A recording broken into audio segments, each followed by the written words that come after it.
that was public comment. So we will move on to part 2, finance review. Mr. Bradley has been wishing to do a presentation to the board. And it is permitted. Yes? All right. Thanks. Excuse me.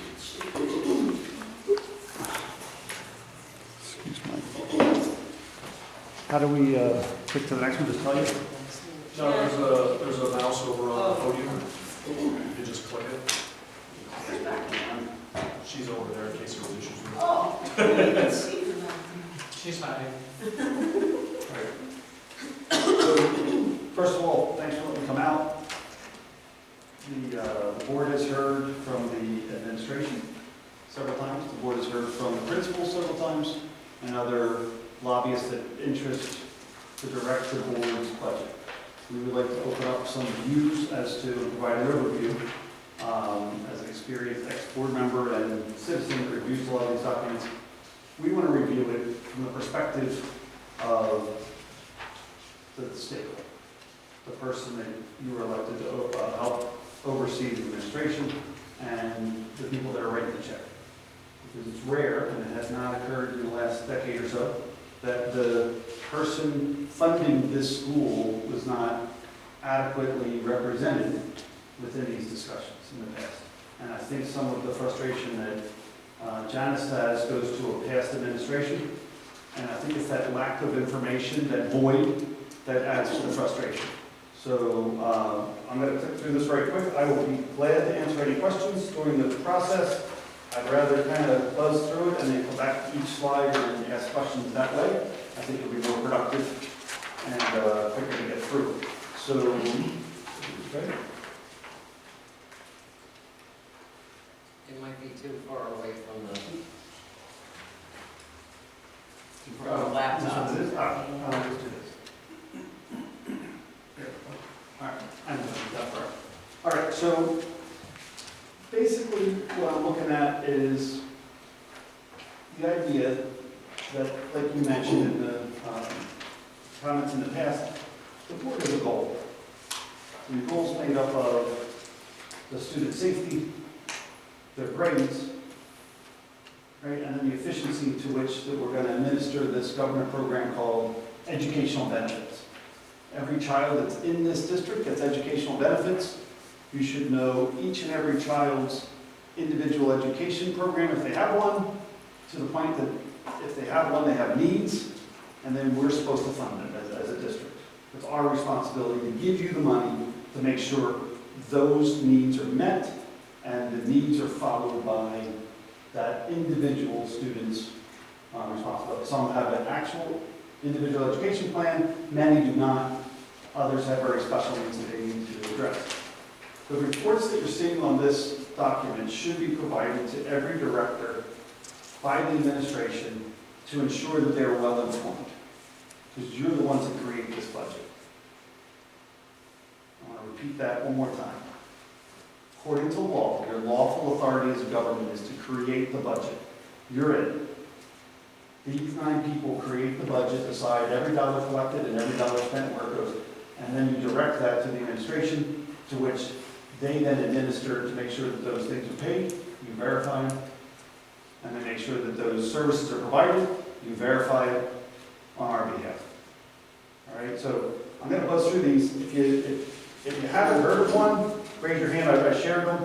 So you all have access to PDE on the internet. PDE SAS is basically a school academic standards site. It's a sub-site. Then you got the state boards themselves.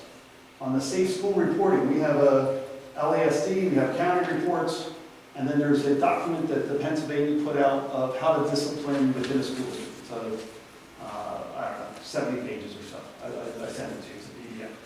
It's how the state wants us as an individual district to provide discipline for our students to make sure that it's a safe environment. Our number 1 goal within the school district is make the kids safe.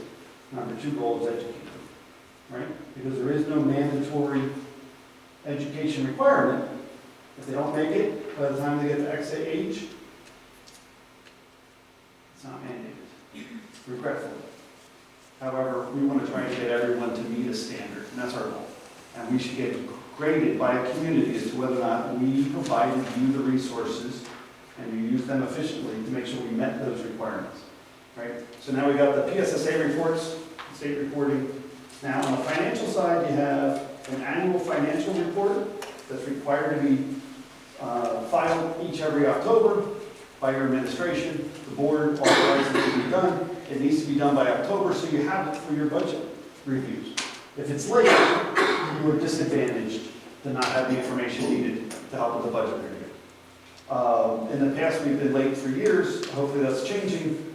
And it's just a discipline thing. If you either turn your homework in on time or you don't. Now, the state will give you a 30-day window. Past that, you could be fined up to $300 a day. If you don't do the job, we as a community have to pay $300 a day until you guys do the job. Make sure it gets done. And if you do it twice, it becomes $500 a day. Right? We've been late many times, but we've never been charged. In addition to that, you have our audits that we do, which you guys pay for. They're your audits. And there's requirements under those audits. And when the issues occur, we have the Auditor General come in. Now, they do it on a regular basis. When we had a significant problem with the funding in this district, we called in the Auditor General. We provided a report. Again, the Auditor General only cares about the state monies, so it goes back to the board for the local control. And when the board at the time ignored that report, it's now your responsibility to fix some of those issues as well. If you haven't got copies of these things or seen these things before, highly recommend you getting them. I can get them to you, get you links. From an asset management reporting, you get the principal's business office and the parents can actually provide that data. The fact that we do not have PTO people come in here and vice versa is difficult for the board to do properly when you get the information. And there's a program that we purchased as this district called Power School. So Power School gives you the responsibility of each student. It's private education, but globally, you need to know how many students in first grade, how many in second grade, third grade. All that data is from a managerial door inside of Power School that allows you to have managerial oversight without invading the personal privacy of an individual student or individual teacher.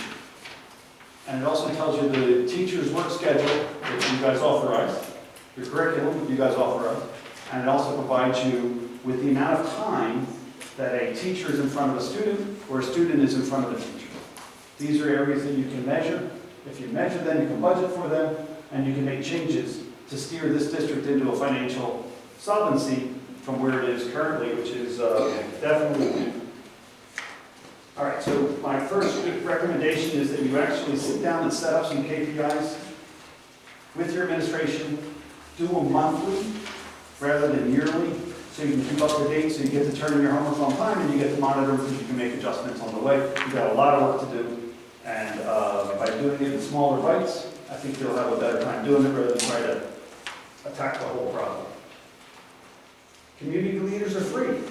You'd be surprised how many people within this community that have tremendous knowledge on certain subjects, whether it's electronics, whether it's computers, whether it's access to the internet, whether it's access. We had a scientist that was here earlier talking about interacting with the students on a homeschool-based system from the district, so better communication. Whenever you have better communication, you reduce the chaos, and you're going to save everyone money, you're going to be more efficient. All right? When using the student classroom interaction time, you should verify that data in Power School. How many people here, as a board member, have access to Power School, saw it, and understand what managerial reports can come from that? I was on the board for 4 years and never got access until the end. When we finally got a moral board, access was provided. But how many people here have had access to Power School so far? Gary? Only for my kids. Same thing. Oh, for your kids, okay. My kids, my son. Yeah.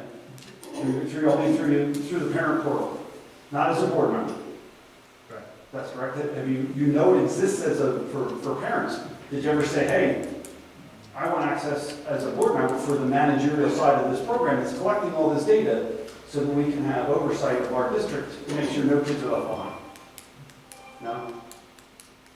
So the question. Yeah, it's a question. Did you ever access it from as a director to use it as a managerial tool to make sure you're a better director for the benefit? You're 10 minutes in. I understand, we'll be quick, but. I'm not asking for that, no. Nobody has? I trust you. Okay. Next page. All right, this came out of the Safe Schools report. I think the accuracy of the reporting is some of the problems we had in the past, and I think if we look at that reporting, we want to make sure that the money in the budget is there to protect these students. It's one of the tests that you want to do, that you want to perform as a manager when you're reviewing the budget. You want to ask the questions of your administration as you create your budget to ensure that we don't have this problem continuing to move forward. You have 95 arrests in the last 10 years within the Rarick School District, and the entire county, during the period they only had 21. We had no serious bodily injury, which is great, but apparently in 10 years that doesn't make sense because we know that was not the case.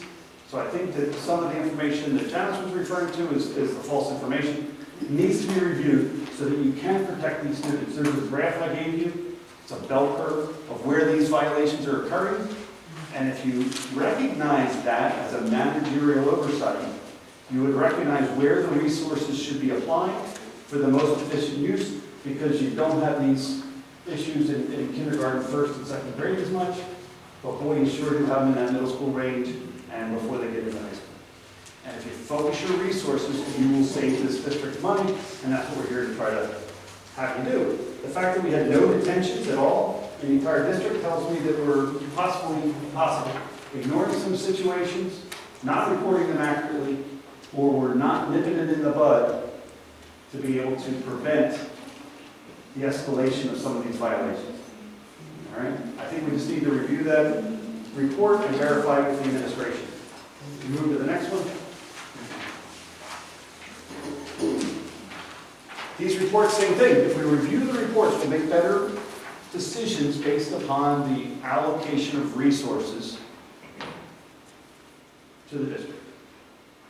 You have a pool of dollars, you have a pool for your fund, you have a pool that's coming in that you should pretty much agree with that it's going to be coming to your district and where you're going to spend it. But when you look at these reports, you can recognize that the students are not in front of teachers. Because these results don't show that.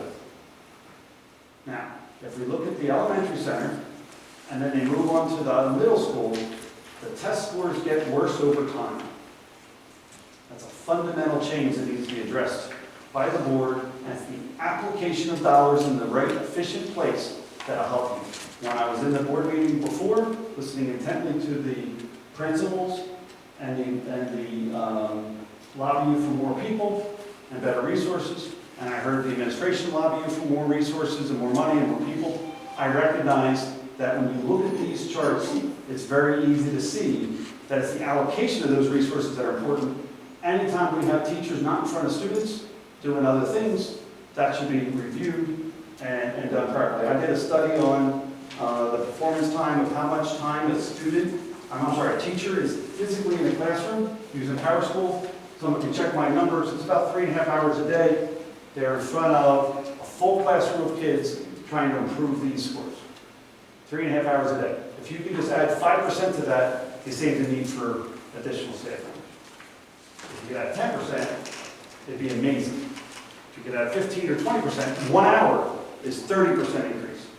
If we can get the teachers in front of the students, we'll do a better job. It's your allocation of those resources.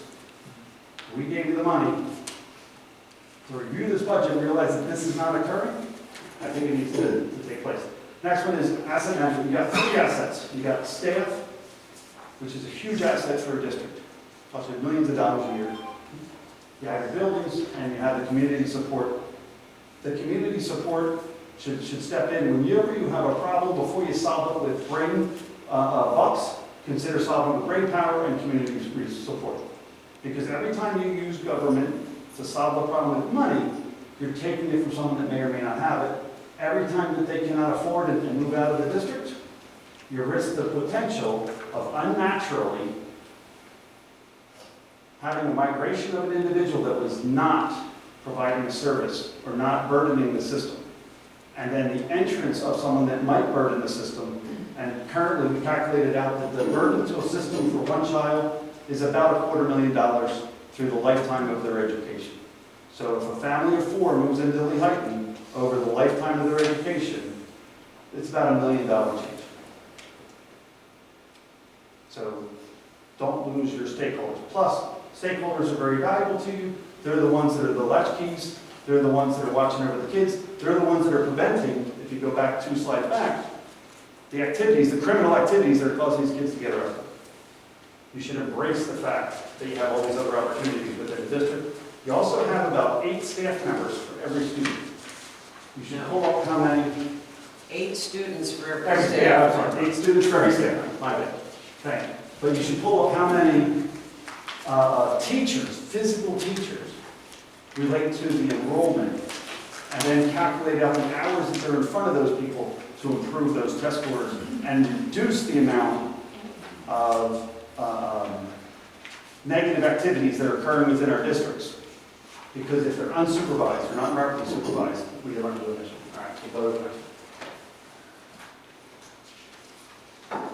So the administration's looking at $45 million. It's about $20,000 a student, or the cost of an average college. The 2021 audit report shows we were spending about $18,000. Of that, $2,500, over 13%, was for healthcare benefits alone.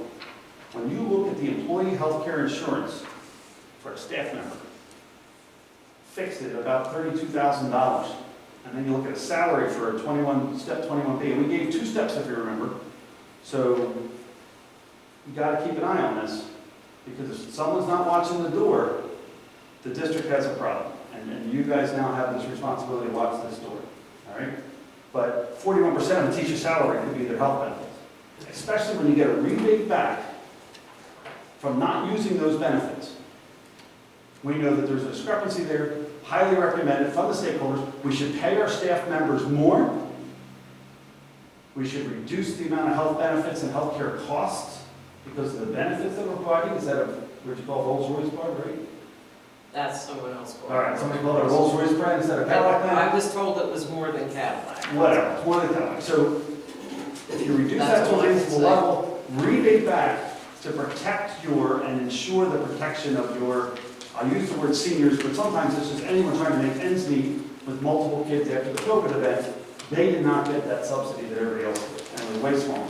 So if you can help them, that'd be beneficial. The per capita income in Carbon County is less than what you're providing for healthcare, all right? And apparently the current fund balance is, according to one of the reports provided by the district, it's over your current fund balance. Again, rebating some of that back. If you can reduce the taxes a smidgen, if you rebate that money back to the community, and you create a situation where you're measuring the accuracy and efficiency of this district. We have the greatest staff, we have smart kids, we know we can do it. If you guys can pull that off from a budget standpoint, God bless you. Because now you're telling people in the community, look at what we can do. And if you can do that every year, that you're focused on that, I think you'll see a great value. And you can tell that on the next report, and it's hard to see. I sent this spreadsheet to you, I believe, in the past. But if you go down the right-hand side in the highlighted yellow, that's the amount of money that this district has told the state that it consumed for the number of students that we've had. This is all public information. If you remove the stadium cost, you'll realize that we were at $37,168. Take out the stadium, we spent $37,561. About 1% change. It's a small amount. Add a couple students, it doesn't change the budget much. Add enough students, whole nother teacher, changes it a lot. Reduce the students, doesn't change it much. Reduce it enough, change the staff, saves you money. Right? So we know that it's not micromanaged, look at it from a big picture, but in a big picture view, 2 or 3% a year is obtainable from an efficient district. However, when you look at the, which is when the stadium got bought, and they went out and spent an extra $7 million from the general fund outside the authority of the district, identified by the Auditor General, it's an issue. But when you look at it, look at the next year. They continued to spend that money. And I think this is part of NEF, we should find out, but you never reset it. And it only went up from there.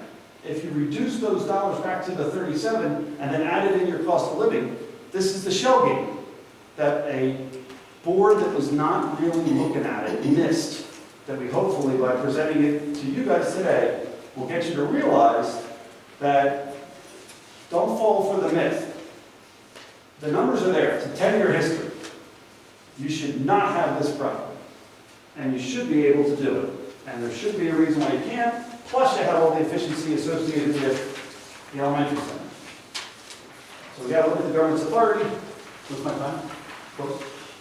You're way over. I am not. Yes, you are. Yeah, What do I have? you were about 7 minutes over your 15. Oh, okay. I thought I had 50%. I was 20, I thought, no problem.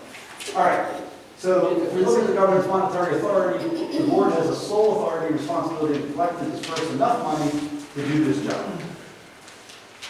How many people on this board understand and know exactly what is required of you to provide to these students?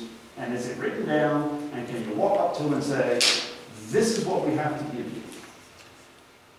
This is your mandated benefit, this is what you're required to do, this is your eye exam, this is your hearing exam, this is your English test, this is your math, this is your science.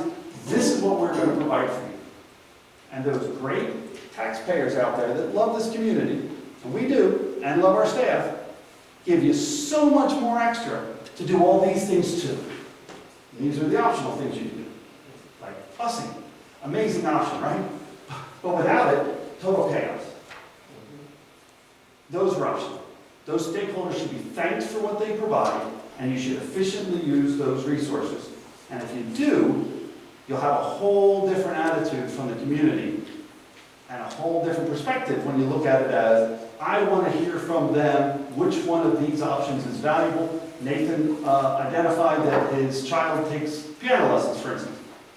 Does this community think that every school-age child should have piano lessons or access to a piano and see if they like piano lessons? I like the latter, but if we're going to, as a community, decide the former, that everyone gets that, so be it. That's what the community wants. They write the check, hand it to you, make sure it happens. We're all in support of any child that has a spark. Add fuel to that fire. Let it burn. Help them every way you can. And $40 million is being collected to do just that. Go back to that page on the performance, we got an issue. All right? So we want to look at it. So Berks County solved the problem for this. Actually, I worked with the lady that wrote that report to do just that because Carbon would not do it for us when I was a Trek. Very frustrating. However, I digress. That Berks report is statewide. It's not just countywide. There's no county changes. You can read that report. I provided it to you as a director. You should give it to your administration, and then they should identify in that budget on each and every line item which ones are and are not mandated and how they're being administered. Because I think we were missing. I know we were missing before. We tried doing it. We got shut down. You have this great opportunity to do it right. All right. You got to measure it, manage it, and improve the efficiency. And please, there's a surcharge act within the district.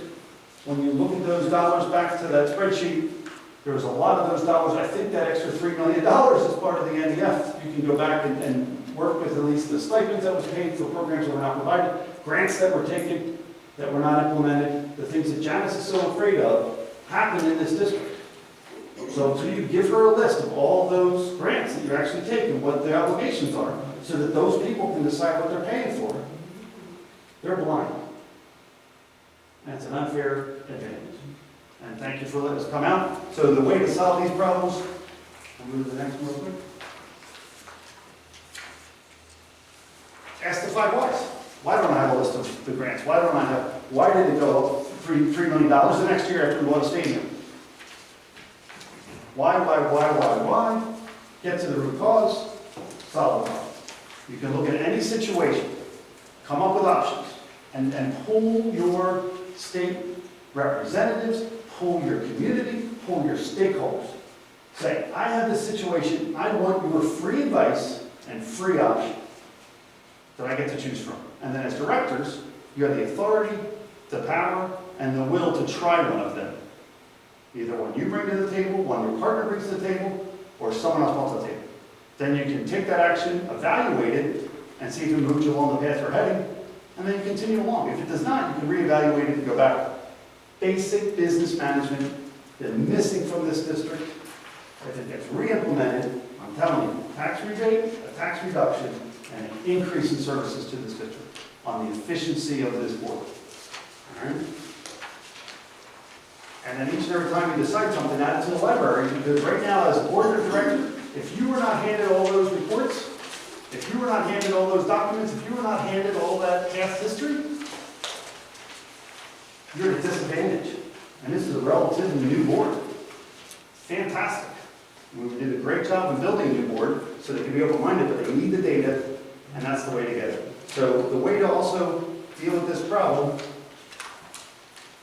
and it's a ongoing situation, you just got to get a well-defined, formal written complaint process, because that gets you guys aware of what's happening to prevent that school safety issue.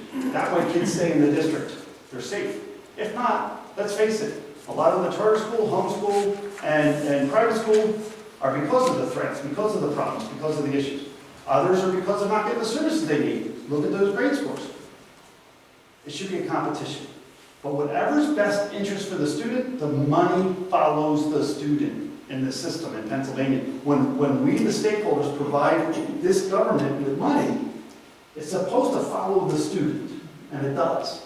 You got to allow it to with an open mind and help them to the best advantage of those parents and those students so that they can get across that bar. Right now, we as Lehighton School District, and I used to be a teacher, not here, 38% getting across that bar is not an acceptable level in anybody's sense of imagination. If you get benchmarks, collect the data, get a monthly report, I think you're going to find that this whole process of directing the administration, because that is your responsibility, to direct them towards where they're going, will be a lot easier. Because you'll be having the information you need, as any business owner would, as any manager would. I mean, even if you looked at it as a coach, you look at the responsibility of having the information and the data from your team. You should publish public-friendly reports. If she needs a list of all the grants, hey, here you go. Just send it. Streamline the interactions between students and parents and the government. I'm going to give you an example. I find humor in this. This is on your website as an existing chain of command. As I highly propose you go to the one to the right. It's pretty much the same thing. Minor changes, but it makes the process more streamlined so any parent can look at the chart to the right and say, this is what I need to do to help my student get to the next level. Whereas the one on the right is, that is chaotic, I'm going to hide, and my poor kid is going to be one of those 38%. Baseline students. All right, last slide. So, stakeholders elect you. The directors are supposed to direct, and then the administrator is supposed to administer. When you look at this puzzle, the administration does not have any legal authority to create a budget. And the three I've seen, they're all unbalanced. And we know lawful requirement is that you have to have a balanced budget. You have to balance it. Lawful requirement, you can't have too much of a fund balance. In the past, they had $13 million.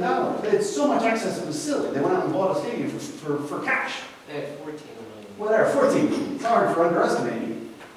But the reality is, all of those unlawful authority that was taken, when you cut that out of the system and do your lawful authority as required by a district director, because you're administering the information, you're telling the administration to administer the information and feed that back to you as a director. They answer to you, you answer to the stakeholders, and if you hold up your badge of honor and say, hey, here's where we're at, it might not even be the greatest report, but it's only the next port and the next port and the next port that we're looking at. You're looking at that trend line. That trend of those grades, I gave you all 5 years worth of these reports, doesn't move. You've been spending more and more money each and every year getting the same bad results. If you look at this from a managerial standpoint, when more information is given to the stakeholder and more board access like today is given, it'll change the focus of the community and the board and the administration to help these kids, to find those sparks where the money should be applied. And the kids that are with disabilities, the ones that we are failing most, and I'll just back this up for 1 second. Steve, you're at half an hour. Good. No, I'm we agreed on 15 minutes, I agree. and you are, Cut off, I'll be cut off. Go to you the, are kindness. there you go. Go to page, I know which one you're talking yep, about. go to page 6. You're on probation from the state of Pennsylvania for not helping disabled kids. I believe that has now expired. Hopefully. I But that's don't know if we're back on it. So thank you. So, what questions do you have I don't to help have a us question. better get an understanding as a stakeholder that we're going to try to aim for efficiency within this business? And can we all agree that given our proposal, that a tax rebate is obtainable, a tax reduction is obtainable, and as such, if used efficiently, we can not only improve the performance, but we can make sure we retain our tax base that's so critical in this environment that we currently have. So what I'd like to propose is that we hear Ed's proposed budget, and we talk about what is and is not in there. And that's really the purpose of this meeting. I agree. And to hear both sides of the lobby for Yep, tax reduction, tax savings, help the students be efficient, yep. and then the lobby for the people collecting those dollars and getting to use them for that. I agree that they are, and the right way to pull that off is have a debate between the two.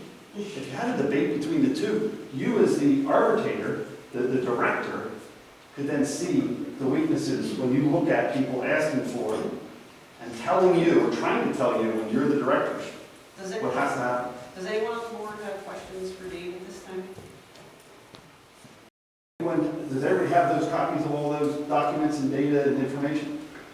Not all of them, I have a lot. However, what I find interesting is your reference to Power School. Okay. And if we could get information from Power School on, like you said, how many hours, because, you know, I can trust what you say, but I'd like to verify. I agree. You just look at the bell schedule, look at the number of kids that are in WIN and the CAT, CAT, and then you look at the classrooms, and you will realize that most students have 4 classes in a given day. But isn't that how a block schedule works? And I think that's part of the problem. Which That's I don't actually big. understand, because I If you never use had that kind a of schedule. conventional schedule, those grades will go skyrocket. They'll do so much better.